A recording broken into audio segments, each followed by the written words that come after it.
Hello friends, welcome to my channel. इस channel पे मैं काफ़ी इंटरेस्टिंग टेक्निकल ट्यूटोरियल्स बनाता हूँ और कभी कभी जर्मनी की लाइफस्टाइल, अगर आपको जर्मनी मूव इन होना है या अब्रॉड मूव इन होना है या मास्टर्स करना या जॉब फाइंड आउट करना है, उस तरह के भी वीडियो बनाता हूँ। तो आज का टॉपिक भी उसी तरह का है। इस वीडियो में मैं आपको बताने वाला हूँ कि अगर आप इंडिया से जर्मनी मूव इन हो रहे तो आपका कितना बजट होना चाहिए, कितना खर्चा आता है टोटल। तो वो सारी चीज़ें इस वीडियो में मैं आपको बताऊंगा, तो एंड तक देखिए ये वीडियो और आपको काफ़ी पसंद आएगा। अगर आप मेरे चैनल पे नए हैं तो आई रिक्वेस्ट कि आप मेरे चैनल को सब्सक्राइब करें, क्योंकि आपके लिए तो वो टोटली फ्री है, पर मेरे को उससे अच्छा मोटिवेशन मिलता है। तो आई रिक्वेस्ट कि प्लीज़ सब्सक्राइब कीजिए। चलो तो टॉपिक पे आते हैं कि कितना खर्चा होगा।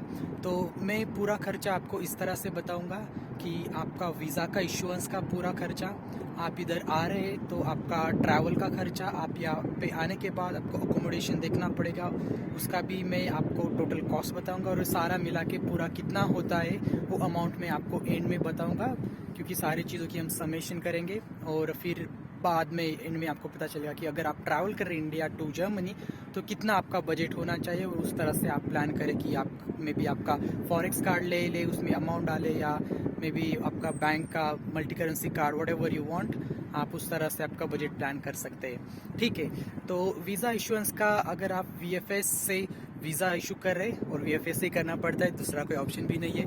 तो आप अगर आप वीएफएस से कर रहे हैं तो वीएफएस में अपॉइंटमेंट लेने का टोटल फीस रहता है 2500। सो 2500 में आपको अपॉइंटमेंट मिलता है वीज़ा का, और उसके बाद आपको वीज़ा की फ़ीस पे करनी पड़ती है, और रहती है अराउंड 9000 रुपीज़। वो ऑफिशियली जर्मनी के लिए 7500 समथिंग है। वो भी एक्चुअली वेरिंग है, बिकॉज वो अमाउंट यूरो में 100 यूरो कुछ तो रहता है, और जैसे करेंसी चेंज होती है उसका अमाउंट चेंज होता रहता है। तो आई थिंक अभी फ़िलहाल 9000 होगा, और ऑन टॉप ऑफ दैट आपको कुछ तो सर्विस फ़ी भी वीएफएस वाले चार्ज करते हैं। तो आई थिंक अराउंड 10000 पकड़ लो आपका। और या ये सिर्फ आपकी वीज़ा की फ़ीस है, आपको अपॉइंटमेंट बुक करने के 2500 वो अलग से पे करने पड़ते हैं। और अगर आप वीज़ा ले रहे शेंगेन कंट्रीज़ का, मे बी ये ट्रैवल वीज़ा हो या स्टूडेंट वीज़ा हो या employment, what ever kind of, आपको हेल्थ इंश्योरेंस कंपलसरी लेना पड़ता है। तो हेल्थ इंश्योरेंस आपका 6 महीने का टाटा AIG से मिनिमम आता है 7000 रुपीज़ का। और आपको अगर आपका वीज़ा फिर आपको चाहिए पोस्ट से डिलीवर आपके घर पे आपके एड्रेस पे चाहिए, तो उसके लिए आप प्रीमियम सर्विस ले सकते हो, और अराउंड कुछ तो 2000 एक्स्ट्रा कॉस्ट करती है। तो अगर आप मुझे पूछे तो इंडिया में अभी इस टाइम पे वीज़ा का, जस्ट वीज़ा इशुएंस का आपका टोटल खर्चा आएगा अराउंड 17000 टू 20000। तो आई वुड से कि वर्स्ट केस में या अपर लिमिट पकड़ के 20000 पकड़ लो इसको, कि 20000 आपका खर्चा आएगा, 20000 आपका खर्चा आएगा वीज़ा इशुएंस का।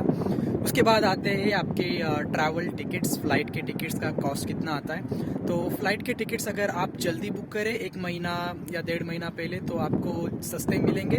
तो बेस्ट केस में आपको 25000 या 30000 में फ़्लाइट टिकट मिलेंगी जर्मनी के लिए इंडिया से। अगर आप बहुत ही जल्दी नहीं करते, मानो आपको नेक्स्ट वीक जाना है और इस वीक आपने फ़्लाइट बुक कर ली, तो उसका आपको पड़ेगा अराउंड 35000 टू 40000।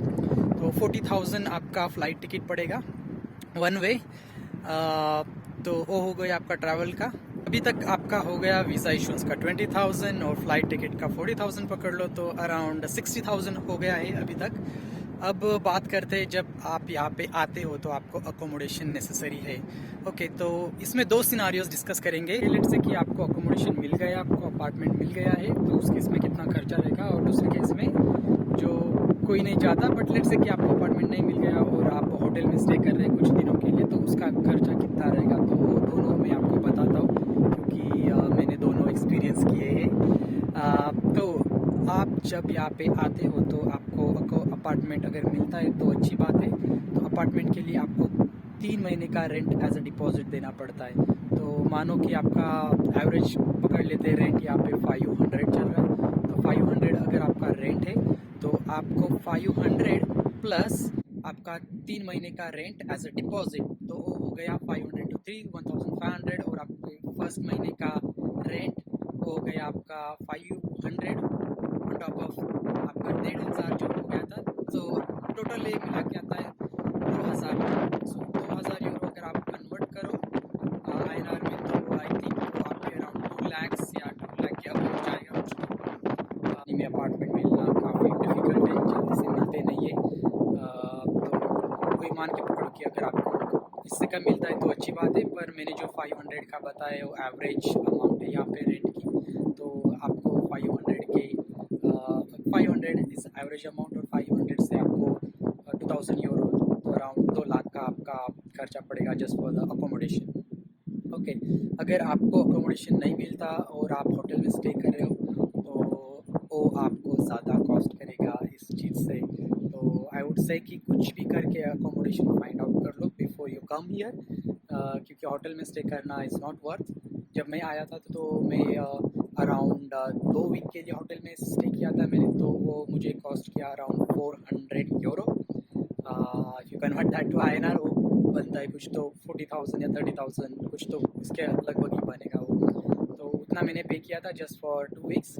तो ज़्यादा कॉस्ट करता है होटल में स्टे करना, तो आई वुड से कि कुछ भी करके अपार्टमेंट फाइंड आउट कर लो, और वो आपके काफ़ी पैसे बचाएगा। तो और इससे आप इजीली सेटल हो सकते हैं यहाँ पे। तो ये टोटल अमाउंट मैं नॉट जस्ट कि गैस करके आपको बता रहा हूँ, मैंने एक्सपीरियंस की है सारी चीज़ें। मेरे केस में लगभग इतना ही खर्चा हुआ मेरा, और ये सारा खर्चा इसलिए मैं आपको छोटी से छोटी चीज़ें भी बता सकता हूँ कि किस चीज़ को कितना खर्चा पड़ा, और इसलिए और कहाँ पे आप सेव कर सकते हो।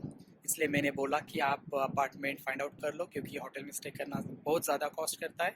वो आपके काफ़ी पैसे बचाएगा अगर अपार्टमेंट में ही आपको शेयर्ड अपार्टमेंट या कम पैसे या कम रेंट वाला अपार्टमेंट मिल जाता है, कम अमाउंट वाला अपार्टमेंट मिल जाता, तो बहुत अच्छी बात है। एल्स एल्स स्ट्रगल करना पड़ेगा आपको। तो thank you for watching, and I hope कि आपको कुछ तो इन्फॉर्मेशन मिली होगी इस वीडियो से। आपको कुछ क्वेश्चन है तो कमेंट में मुझे बेझिझक पूछे, और इफ़ यू वांट कि मैं कुछ अलग टॉपिक पे वीडियो बनाऊं तो let me know that suggestion, and I will be very happy to do that. Thank you for watching.